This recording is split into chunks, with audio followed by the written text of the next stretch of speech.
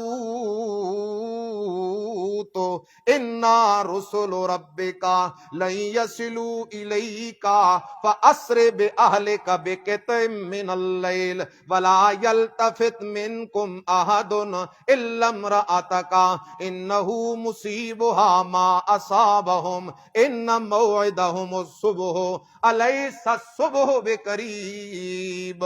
فرشتے کہنے لگے اے اللہ کے پیغمبر پریشان ہونے کی ضرورت نہیں، آپ ہمیں انسان سمجھ رہے ہیں، ہم انسان کوئی نہیں. انا رسول ربک، تیرے رب کے بھیجے ہوئے فرشتے ہیں. اللہ اکبر. ان کو ہلاک کرنے آئے ہیں. اپنی آل کو لے کے رات کے ایک حصے میں نکل جا، پیچھے مڑ کے بھی دیکھنا کوئی نہیں. الا امرأتک، مگر تیری بیوی ماری جائے گی اس لیے کہ اس کا سنگ غلط لوگوں کے ساتھ ہے. حضرت لوط علیہ السلام اتنے انہوں نے ستائے. حضرت لوط علیہ السلام کہتے ہیں اچھا صبح ان پہ عذاب آئے گا، فوراً کیوں نہیں آ جاتا؟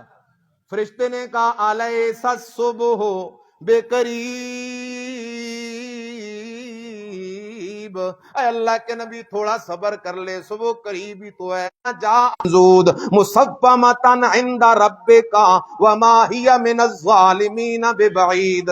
عذاب آ گیا اس قوم کے اوپر. عذاب کیا آیا؟ اللہ پاک نے زمین کو اٹھا کے الٹا کر کے پھینک دیا. نیچے والا منہ اوپر آ گیا، اوپر والا منہ نیچے چلا گیا. پھر پتھروں کی برسات شروع ہوئی. پتھر برس رہے ہیں، ہر ایک پتھر پہ ایک ایک کافر اور باغی کا نام لکھا ہوا ہے. وہ پتھر جا کے اس کو لگتا ہے. ذرا خیال کرنا حضرت لوط علیہ السلام کی قوم پہ جو عذاب آیا وہ بدکاری کی وجہ سے آیا، غلمان بازی کی وجہ سے آیا. اللہ اکبر. اس لیے نبی علیہ السلام نے فرمایا من وجدتموہ یفعل عمل لوط، جس کو تم پاؤ کہ لوطیوں والا عمل کر رہا ہے، غلمان بازی کر رہا ہے، ہم جنس پرستی کر رہا ہے، فقتلوہ فقتلوہ فقتلوہ، تو فوراً حاکم اور قاضی حکم دیں ایسے بندے کا علاج قتل کر دینا ہے. بعض فقہا کہتے ہیں ایسے بندے کی سزا دیوار کے نیچے اس کو غرق کر دو،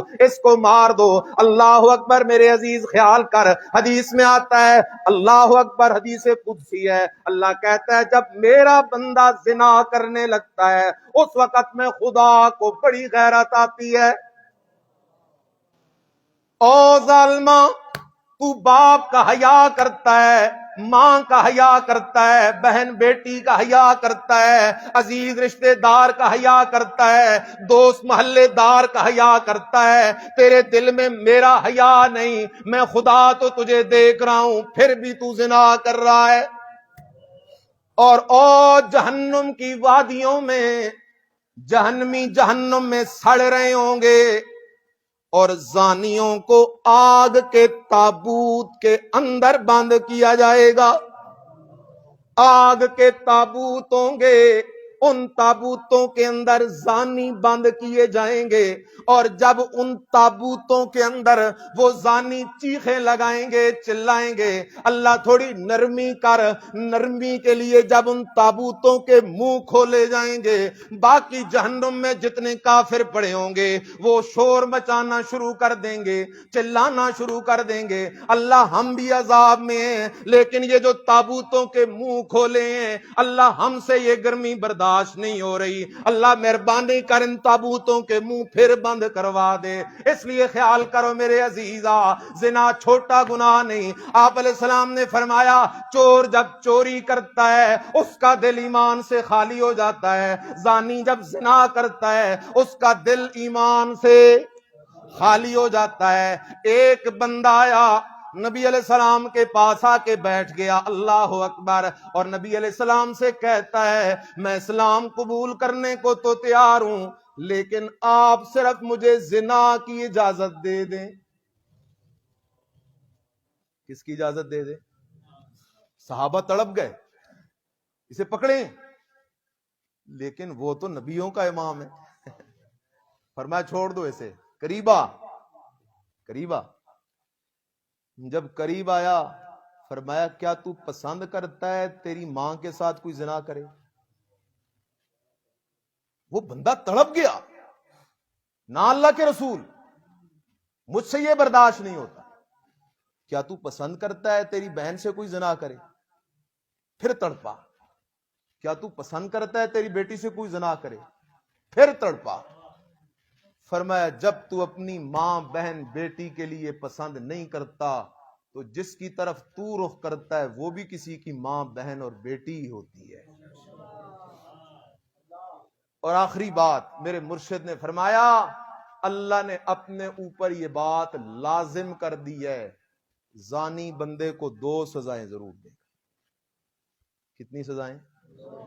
ایک اس کے چہرے کا نور اللہ چھین لیتا ہے، اور دوسرا اللہ اس پہ فقر لے کے آتا ہے، فقر لے کے آتا ہے، مربوں کا مالک ہوگا، سب کچھ اڑا کے بھکاری بن کے پھر رہا ہوگا، اللہ اس کو فقر کی مار دے دیتا ہے۔ اس لیے اصل جو چیز ہے جس کے ذریعے مکہ کی اس بستی میں انقلاب برپا ہوا تھا اس کا نام قرآن ہے۔ اس لیے اللہ نے اپنے رسول سے فرمایا یا ایھا الرسول بلغ ما انزل الیک من ربک وان لم تفعل فما بلغت رسالتہ۔ میرا پیغمبر جو قرآن نہ سنایا نا تو پھر رسالت کا حق ادا نہیں ہوگا۔ فرمایا میرا پیغمبر قرآن بیان کر، اگر تیرے ساتھ سردار نہیں ہے، چودھری نہیں ہے، وڈیرے نہیں ہے، پریشان نہ ہو، واللہ یعصمک من الناس، میں خود خدا جو تیرے ساتھ ہوں میرا پیغمبر۔ اس لیے قرآن والوں کے ساتھ کون ہے؟ تو پھر کسی اور کی ضرورت ہے ہمیں؟ واللہ یعصمک من الناس، میں خدا تیرے ساتھ ہوں۔ تو تب بھی انقلاب قرآن سے آیا تھا، اب بھی انقلاب قرآن سے آئے گا۔ جتنے حاضرین ہیں عہد کرو کہ ہم پکے قرآن کا درس جہاں بھی ہوگا اس میں بیٹھیں گے انشاءاللہ۔ یہ علماء آپ کے محسن ہیں جو آپ کو قرآن سناتے ہیں، یہ علماء آپ کے محسن ہیں، نہیں تو یہ بھی اپنا وقت گزاریں، آپ سے صرف دنیا کا مفاد حاصل کریں، لیکن نہیں، انہوں نے سب کچھ کو پیچھے کر دیا ہے، قرآن کو آگے کر دیا ہے۔ آخری بات کرنے لگا ہوں، ایک دن حضرت فاروق اعظم رضی اللہ تعالیٰ عنہ نبی علیہ السلام کے حجرے میں گئے، آپ علیہ السلام کھجور کی چھال سے بنی ہوئی چٹائی پہ لیٹے ہوئے تھے، کھجور کی چھال سے بنی ہوئی چٹائی پہ، مسافر ہے نا ہم دنیا میں،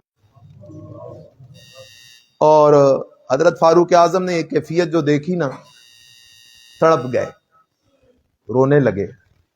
فرمایا عمر کیوں روتا ہے؟ فرمایا اللہ کے رسول آپ کی یہ زندگی ہے اور ایک طرف کیسر و کسرا کے محلات ہیں. فرمایا کیا تو راضی نہیں ہے وہ دنیا میں مزے کریں اور ہم جا کے جنت میں مزے کریں؟ اس لیے خوش نصیب لوگ و موحدین اور میرے علماء بھائی، ہم سارے خوش نصیب ہیں، دنیا ککھ بھی نہیں. میرے مرشد نے فرمایا اگر اللہ کے نزدیک دنیا کی حیثیت مچھر کے پر جتنی ہوتی ہے نہیں، ہوتی ہے نہیں، اس کے پیچھے اپنا ہم نے کیا آخرت برباد کرنی ہے. اس لیے ہمیں اللہ پاک نے صحیح مشن دیا ہے قرآن کا اور نبی علیہ السلام کی صحیح سنت کا. اللہ ہمیں اس مشن پہ قائم اور دائم رکھے. اللہ ہماری زبانوں اور دلوں کو قرآن سے روشن رکھے. جو کچھ کہا سن اللہ اس پہ ہم اب سب کو عمل کی توفیق نصیب فرمائے. آخر دعوانا الحمدللہ رب العالمین. الحمدللہ رب العالمین والعاقبۃ للمتقین والصلاۃ والسلام علی خیر خلق محمد و آلہ.